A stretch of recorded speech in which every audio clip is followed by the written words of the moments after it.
উফ, আবির, তুমি সবসময় আমার কাছে এমন বায়না করতে থাকো কেন? রোজ রোজ কোনো না কোনো কিছু রোজ রোজ কোনো কিছু করা কিন্তু ঠিক নয়। আরে সোজা সামনেই তো মাহে রমজান আসতে চলেছে। এখন যদি একটু বেশি না হয় তবে কখন হবে বলো? ইস, তোমার না মুখে কিছুই আটকায় না। যা নয় তাই বলতে থাকো সব সময়। আরে পেটে ক্ষুধা রেখে মুখে লজ্জা পাওয়ার মতো লোক আমি না। এখন বেশি কথা না বলে আমাকে একটু আদর করতে দাও সোনা। এই ফাজিল, একদমই দুষ্টুমি করবে না বলে দিচ্ছি। সব সময় একদম দুষ্টুমি আমার একদম পছন্দ নয়। আমি কি আর সাথে দুষ্টামি করি নাকি? তুমি আমার সাথে একটু দুষ্টুমি করো না দেখেই আমাকে বাধ্য হয়ে করতে হয়। চুপ, একটা বাজে কথা বলবে না।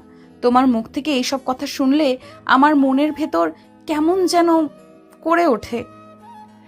কেমন কেমন করে আবার? শোনো, এখন কিন্তু তুমি একটু বেশি করছো। আমি তোমাকে সাবধান করে দিচ্ছি। আমাকে যদি এখন কিছু না করতে দাও তবে অনেক খারাপ হয়ে যাবে। তাই নাকি? কি খারাপ হবে শুনি একটু। কি খারাপ হবে সেটা তবে একটু প্র্যাকটিক্যালি দেখাই। নিজের কথাটা শেষ করতেই অহনার দিকে এগিয়ে গেল। আমির অহনার দিকে এগিয়ে গিয়ে আলতো করে অহনার কোমর জড়িয়ে ধরতে নিল। অহনা নিজের আদর পাগল স্বামীর দিকে তাকিয়ে আছে। আমির অনেক দুষ্টুমি করে অহনার সাথে। সবসময় আদর করার বাহানা খোঁজাটা যেন তার প্রথম ও প্রধান কাজ। অহনাও নিজের স্বামীর এমন সব দুষ্টু মিষ্টি আবদারগুলো পূরণ করে থাকে। আবিরের বায়নাগুলো পূরণ করে নিজের মনের মাঝে অনেক শান্তি পায় অহনা। কিন্তু তাই বলে যে আবির সবসময় বায়না করবে আর আবিরের বায়নাগুলো অহনা পূরণ করবে তা কিন্তু নয়। আবির অহনার কোমর জড়িয়ে ধরে অহনাকে নিজের দিকে টেনে নিতেই আবির অহনার মিষ্টি মধুর ঠোঁট জোড়ার দিকে দৃষ্টিপাত করে। আবিরের এমন চাহনি দেখে অহনার আর বুঝতে বাকি থাকলো না যে আবিরের মাথায় আসলে কি চলছে। অহনা বিষয়টা বুঝতে পেরে আবিরের বুকের উপর নিজের হাত ধরে ঠেকিয়ে মৃদু ধাক্কা দিয়ে আবিরকে উদ্দেশ্য করে বলে, এই দুষ্টু, একদম ফাজলামি করিও না, আমাকে ছাড়ো বলছি। আবারও তুমি এসব কথা বলছো? আমি কিন্তু এখন সত্যিই রেগে যাব। ইস, আদর করতে না পারলে বুঝি তোমার রাগ উঠে যায়? কই, এই বিষয়টা তো আগে কখনো দেখিনি। হঠাৎ করে তোমার রাগ কবে থেকে ওঠা শুরু করলো? দেখো অহনা, এখন তুমি যেটা করছো সেটা কিন্তু অনেক বেশি হয়ে যাচ্ছে। আমার মাথা গরম করিও না বলে দিচ্ছি। এর ফল কিন্তু মোটেও ভালো হবে না। ওলে বাবালে, তাই? আমার বর মহাশয় দেখি অনেক অল্প সময়েই রেগে যায়। এত রাগ তো ভালো না সোনা। তাহলে আদর করতে দাও। আদর করতে দিলেই তো আমি আর রাগ করব না। আরে ধুর, আমি তোমাকে কি বলি আর তুমি আমাকে কি বলো? শোনো, একটা কথা ভালো করে শুনে নাও। আমি আজ আদর করতে দিতে পারবো না, মানে পারবো না। কি? সামনে যে রমজান মাস, সেই মাসে তো টোটালি অফ। হ্যাঁ, তোমার জন্য 1 মাস টোটাল অফ, আর আমার জন্য আজকের দিন। ওকে ফাইন, এবার আমি ঘুমোতে গেলাম। টাটা। অহনা নিজের কথাটা শেষ করতেই বিছানায় শুয়ে পড়ল। আবির বোকার মতো নিজের একমাত্র স্ত্রীর দিকে এক দৃষ্টিতে তাকিয়ে আছে। অহনা আজ এমন করতে পারলো আবিরের সাথে? এই কথাটা ভাবতেই আবিরের মনটা খারাপ হয়ে গেল। আবির অহনার দিকে তাকিয়ে থেকে বিড়বিড় করে বলে উঠল, এবার বুঝতে পারছি লোকে কেন দ্বিতীয় বিয়ে করে। আর একটা অফ করলে অন্যটা ঠিক চালু থাকে। আবিরের ফিসফিস করে বলা কথাটা অহনার কানে আসতেই অহনা নিজের চোখের পাতা মেলে আবিরের দিকে তাকায়। অহনা আবিরের দিকে তাকাতেই আবির নিজের চোখ নামিয়ে নেয় অহনার দিক থেকে। আবির অহনার দিক থেকে নিজের চোখ নামিয়ে নিতেই অহনা আবিরকে উদ্দেশ্য করে প্রশ্নসূচক কণ্ঠে জিজ্ঞেস করল, এই, তুমি এইমাত্র কি বললে? আমি ঠিক শুনতে পাইনি, আবার বলো কথাটা। কি আর বলবো? আমার কি আর বলার মতো কোনো কথা আছে নাকি? আমারও ঘুম পাচ্ছে। আমি এখন ঘুমোতে গেলাম। এই না না, এখন তো কোনো ঘুম নেই। আমি শিওর হয়ে বলতে পারি তুমি আমাকে নিয়ে বাজে কথা বলেছো। এখন বেশি লেট না করে তাড়াতাড়ি বলো কি বলেছো। আরে বাবা, কিছু বলিনি তো। তাছাড়া তুমি তো ঘুমিয়ে পড়েছিলে। তো আমার কথা কি করে শুনলে তুমি? ওমা, তুমি জানো না আমি ঘুমিয়ে থাকলেও আমার কান দুটো সজাগ থাকে। এখন বেশি কথা না বলে তাড়াতাড়ি বলো দেখি, আমায় কি বলেছো তুমি। যখন তোমার কান সজাগ থাকে তখন তুমি আমার কথা শুনতে পেরেই থাকবে। তাই আমি এখন চাইছি না একটা কথা। আবারও রিপিট করতে। তাই না ফাজিল? আজ তো তোমার এই মুখটা আমি সেলাই করে দেব। আমার সামনে অন্য নারীর কথা তুমি কি করে বলতে পারলে? আজ তো তোমার অবস্থা আমি নাজেহাল করে তারপর ছাড়বো। অহনা নিজের কথাটা শেষ করতেই আবিরের বুকের উপরে উঠে বসলো। অহনা আবিরের বুকের উপর উঠে বসে আবিরের ঘাড়ে গলায় পাগলের মতো চুমু খেতে লাগলো। আবির অহনার এমন পাগল করা স্পর্শ পেয়ে নিজের মনকে আর শান্ত রাখতে পারল না। আবিরের সারা শরীরে কারেন্ট বয়ে যেতে লাগলো। আবির বুঝে উঠতে পারছে না যে এই কারেন্ট কেন তার সারা শরীর বয়ে যাচ্ছে। এক পর্যায়ে আবির আর নিজেকে সামলাতে পারল না। অহনার সাথে সমান তালে আবির নিজেও রেসপন্স করে উঠল। আবিরের রেসপন্স পেয়ে অহনা যেন আরো বেশি উন্মাদ হয়ে গেল। আবির ও অহনা পাগলের মতো হয়ে গিয়ে একে অপরের মাঝে মিশে গেল। তারপর কি হলো সেটা তো সকলেরই জানা। স্বামী স্ত্রীর আদরে সব থাকে সব। আবির আর অহনা প্রায় 2 ঘন্টা পর শান্ত হলো।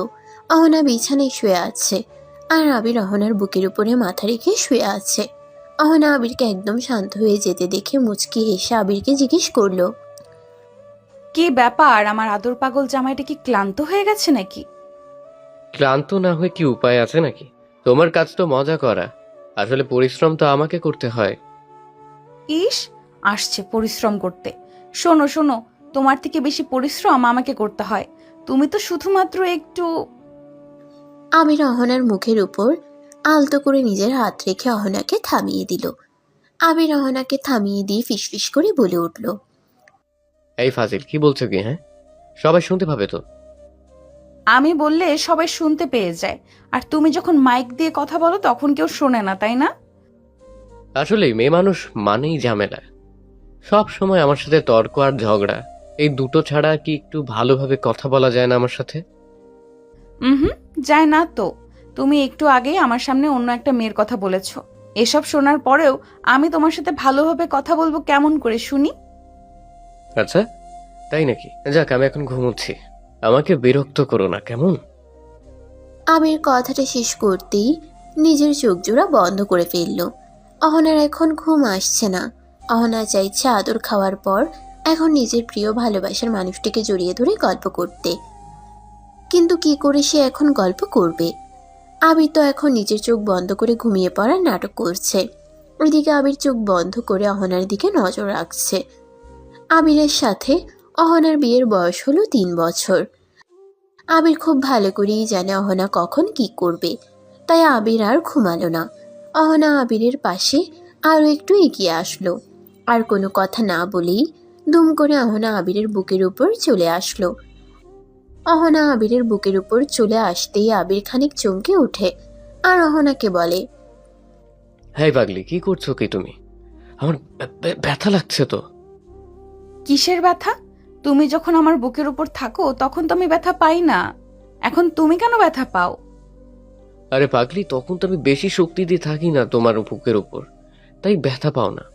তবে তুমি তো সর্বশক্তি দিয়ে থাকো, তাই আমি একটু বেশি ব্যথা পাই। তাই নাকি? আচ্ছা, এবার দেখো ব্যথা লাগছে কিনা।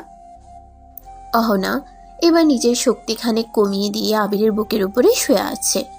আবির বেশ বুঝতে পারছে যে অহনা আসলে এমনটা করছে কেন। আবির আলতো করে অহনার কোমরের উপর নিজের হাত রাখতে অহনা খানিক মলিন কণ্ঠে আবিরকে উদ্দেশ্য করে বলল, এই আবির, আর কতকাল আমি এমন ভাবে থাকবো বলো? আমারও তো ইচ্ছে করে একটা বেবি আসুক আমার কোলে, সারাদিন আমাকে জ্বালাতন করুক। তুমি কি বেবি নিবে না কখনো? আরে পাগলি আমার, আমি তো বেবি নিব। তবে কথা হচ্ছে, এখন যদি বেবি নিতে যাই তবে তো ঝামেলা হয়ে যাবে। তাছাড়া তোমার কি বা বয়স হয়েছে বলো? কি বয়স হয়েছে মানে? What do you mean? আমি এখনো বাচ্চা আছি? উফ, তোকে না কিছু বলাই যায় না। আমি তোমাকে কিছু বললেই তুমি সেটার অন্য মানে বের করে ফেলো। আচ্ছা সরি, এবার বলো আমার বয়স হয়নি মানেটা কি? মানে হলো, আমি চাই না এক্ষুনি বেবি নিতে, তাছাড়া তোমার কষ্ট হবে। আমি তোমাকে কোনোভাবেই হারাতে চাই না, তাই আমি এখন বেবি নিতে চাইছি না। এই তুমি কি পাগল হয়ে গেছো? বেবি নিলে কোনো সমস্যা হবে না। তাছাড়া আমি নিজেই চাইছি আমার একটা বেবি হোক। তুমি এখন আমার চাওয়াকে এমন ভাবে এড়িয়ে যেতে পারো না। দেখো না, প্লিজ তুমি জেদ করো না। যেটা তুমি বুঝতে পারছো না সেটা নিয়ে তর্ক করাটা বন্ধ করে দাও। আমি সব বুঝতে পারছি।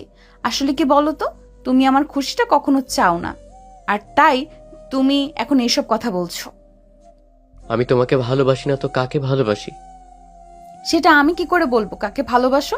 তবে এইটুকু আমি শিওর হয়ে বলতে পারি যে তুমি আমাকে ভালোবাসো না। যদি তুমি আমাকে মন থেকে ভালোবাসতে, তবে আমাকে কখনো বেবি দিতে না করতে না।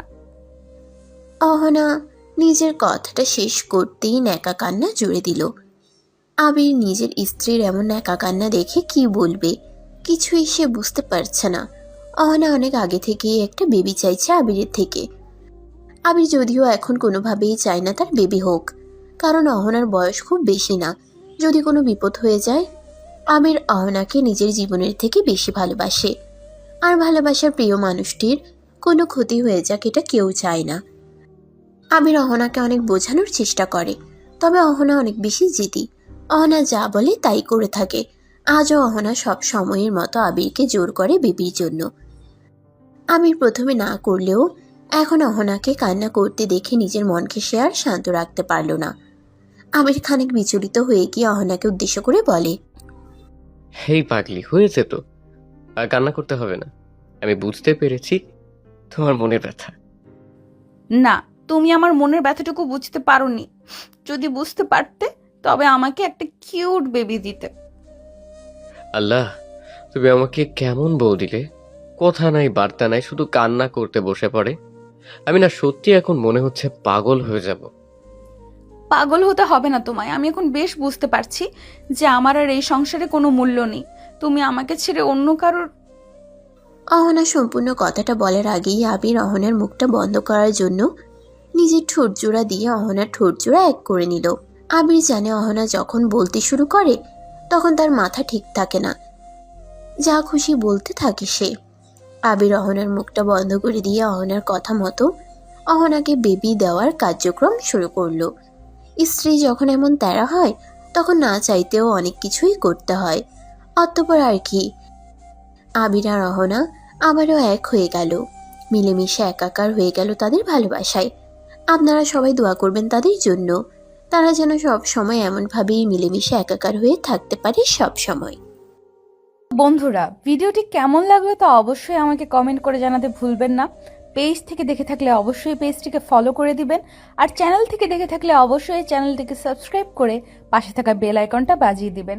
আর নিত্য নতুন এমন সুন্দর সুন্দর ভালোবাসার গল্প পেতে voice of Priyanka Facebook page এবং প্রিয়াঙ্কাস ক্রিয়েশন ইউটিউব চ্যানেলের পাশেই থাকবেন। ধন্যবাদ সবাইকে। দেখা হচ্ছে আগামীকাল নতুন কোনো গল্প নিয়ে। ততক্ষণ পর্যন্ত সবাই ভালো থাকবেন, সুস্থ থাকবেন, আর আমাকে সবাই অনেক বেশি দোয়া এবং ভালোবাসা দিবেন। আল্লাহ হাফেজ।